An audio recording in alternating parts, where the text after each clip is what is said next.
When it comes to threats, we usually talk about cyber attacks from the outside.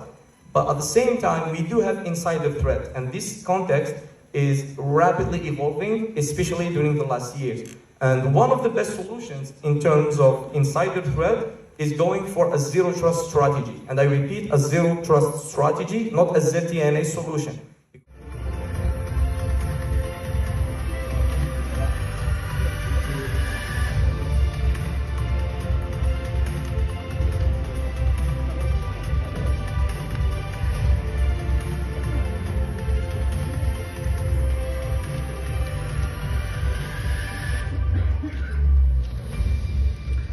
Très bien, merci, très beau panel. On a 40 minutes pour essayer de faire l'entreprise. S'intéresse de plus en plus aux aspects cyber. Okay, thank you for the invitation. Pleasure to meet everyone. I speak English, so yes. I would like to answer all questions in English. So nowadays, the majority of these challenges that face these small and medium businesses comes to a lack of resources. Mainly, the lack of resources concerned with financial resources, because small companies cannot invest hugely in these advanced technologies or even AI-backed technologies like the previous conference. So most of these companies are trying to approach open source security solutions, and this is one of the good things that we have in our let's say information security community as a let's say a global scale. So most of these solutions can be integrated by only having, let's say, bare metal infrastructure. So by only having a server, you can integrate the different types of security solutions that you might need in your information system.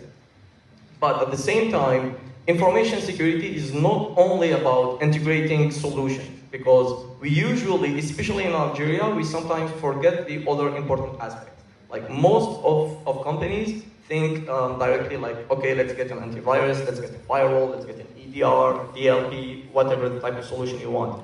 But all of these technologies cannot work without the proper processes and people as well.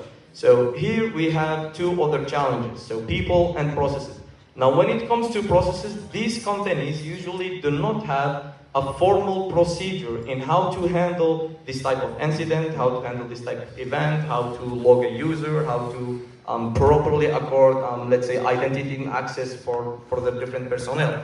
And at the same time, we do have people. So in Algeria nowadays, unfortunately, we do have a league of skilled people. Like we all know, let's say, Hijrat al-Admira. So we have too many people are leaving the country. So this makes us vulnerable because we do not have the sufficient resources that will be helping our companies, advising them, auditing them, and so on, providing that extra added value on top of security solutions.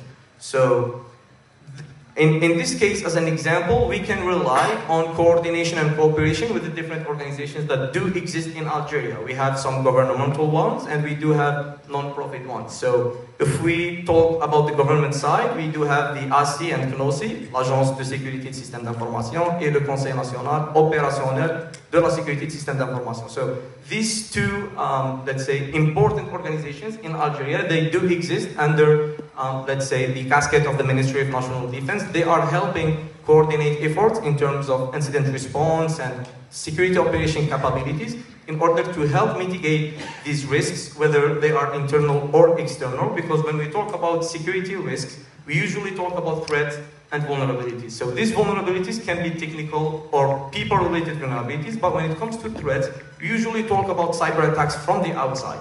But at the same time, we do have insider threat, and this context is rapidly evolving, especially during the last years. And one of the best solutions in terms of insider threat is going for a zero trust strategy. And I repeat, a zero trust strategy, not a ZTNA solution, because too many people do usually misunderstand the difference between the concept of zero trust, like never trust, always verify, and ZTNA solutions like major technology providers do provide.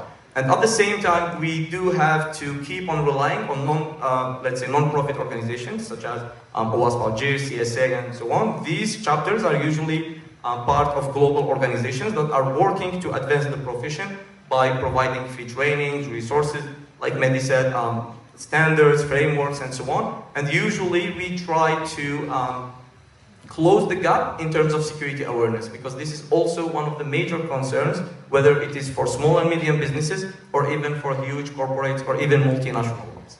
Thank you. Okay, thank you. We can switch to English, French, both. No worries. Ok. Alors, les questions du public, je les pose aussitôt pour gagner du temps. Est-ce qu'aujourd'hui nous avons un... It's a very interesting question, by the way. Actually, when we talk about DORA, NIST and all of these types of regulations, we need to understand the context that is applicable or the scope of applicability for these regulations. So in this case, DORA and NIST are applicable usually in Europe and more specifically on financial institutions. But okay, usually we do have some third-party services, so in a way or another, directly or indirectly, you might be implicated with this DORA, NIST, and other types of regulations like the CRA, Cybersecurity Act, and so on. But there is a very, very simple solution, which is called an EMS, an Integrated Management System. So usually we do use this approach when we are dealing with ISO management systems, like 9001 and ISMS based on 2701 and so on. But the trick is that we can do a mapping between DORA clauses or requirements, NIST requirements, and the RMSI as an example, and the ISO 2701. So we can do a mapping about these, let's say, 4 types of regulations, laws, frameworks, and standards. We can sort out an overall map applicable to our scope of organization, and we can apply the majority of these clauses or controls only once. So this will save us time, it will save us resources, it will save us even effort, and it will assure us that we will meet the deadlines, especially when dealing with laws and regulations. Like in Algeria, we do have the 1807 law, the equivalent of the GDPR or RGPD, la Régulation Générale de Protection des Données. So in the majority of cases, we can use this approach in order to implement only once a system that usually will be compliant, let's say, approximately 90 or 95% with other laws and regulations applicable, like no matter where you are located or no matter like the type of business that you are doing in your certain industry. En fait, expliquer,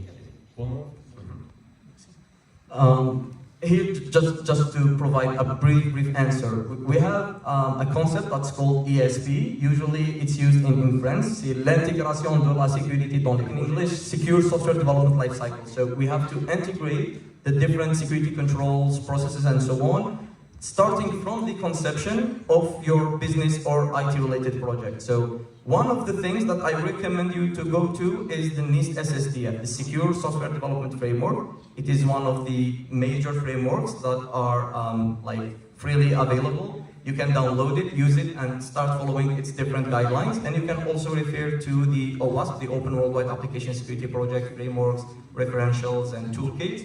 They can also help you choose the appropriate security measures, but do implement them based on a risk management approach. You have to do your risk assessment exercise in place during your technological or even your business process. That's it. Ok. Est-ce que l'implémentation de RMSI... C'est-à-dire qui a été convoitise de par sa position, de par stratégique, de par ses richesses, de par sa position, bien sûr, politique. Donc on ne peut pas rester au marge de ce qui se fait, donc on évolue comme un contexte régional, international, hein. Donc voir jusqu'à la position géographique avec l'Algérie pour avoir une idée sur ce qui menace qui nous guette. Donc ça nous incite à plus d'un titre de développer des stratégies pour contrer toutes ces attaques-là. Donc on a des questions. Les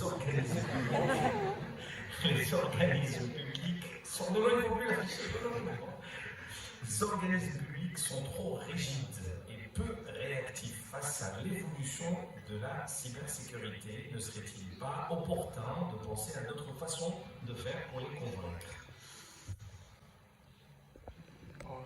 Vous semblez clair quand tout à l'heure je pose la question. Donc une loi 2020, c'était 5 ans après, elle a été promulguée, mais texte d'application, on sait quoi c'est. Je dirais rigide, peut-être que ce n'est pas le terme approprié. Après, quand on voit ce qui a été réalisé en Algérie en termes de, c'est-à-dire les États, ils sont évalués sur 4 ou 5 critères, puis l'aspect juridique, l'aspect technologique l'aspect montage, montée en capacité et tout. Donc il y a ces aspects-là sont en Algérie. Si on voit qu'il y a la création de l'agence en 2020, la loi 1807, il y a beaucoup de textes sur l'aspect juridique. L'agence est là, elle travaille, donc il y a un conseil national de sécurité système d'information qui a la tâche de définir cette stratégie-là. Donc il y a l'agence qui agit au niveau opératif. Il y a, tout à l'heure, M. Elhouari a parlé aussi du conseil national opérationnel du système d'information. Donc on aimerait bien qu'il soit réactif parce que c'est vrai que dire qu'il n'y a pas d'attaque en Algérie, il y a d'attaque en Algérie. Il n'y a pas de remontée, il n'y a pas de signalement, donc c'est malheureux. Il faut qu'on ait cette panoplie-là de menaces qui sont signalées. Et il y a un aspect très important, c'est-à-dire pour créer cet écosystème-là, il faut qu'il y ait de la coopération entre le privé et le public, ça c'est très important. On ne peut pas rester tous les acteurs sur la ligne. Il faut qu'on ait, qu'on avance, qu'on réponde d'une manière unie force pour avoir, c'est-à-dire une réponse globale à une menace qui guette notre pays, nos institutions, nos organisations. Il faut qu'il y ait de la coopération, bien évidemment, il faut de la coopération aussi avec les partenaires étrangers, parce qu'on évolue dans un contexte. Si on voit certains pays africains, on a en Algérie de signaler les alertes israéliennes, les attaques, pour qu'ils fassent un cantico et se prémunir et plutôt informer toutes les organisations pour qu'on ne tombe pas une seconde fois dans le même problème. Ça, c'est très important. Donc, on y travaille, on avance. Normalement, maintenant, il y a le public, le privé, il est là, donc il n'y a pas de légitimité, je pense. Il faut juste unir nos forces pour avoir, ça répondre à une stratégie. D'accord. Ok. I'd just like to add a side comment. So I perfectly agree. Thank you very much for the comments that you provided. Usually we can simplify this by collaboration, coordination, and cooperation. And this is one of the major critical things that we should have in Algeria with its different allies and different countries and so on. And for your information, the CNOSI, that is part of the ASI agency, it will play the role of the National Algerian CERT, the Computer Emergency and Response Team. So for coordinating cyber attacks, conducting incident response efforts, and so on. So things are moving forward. Hopefully, we'll be able to accelerate all of these initiatives, inshallah. Très bien.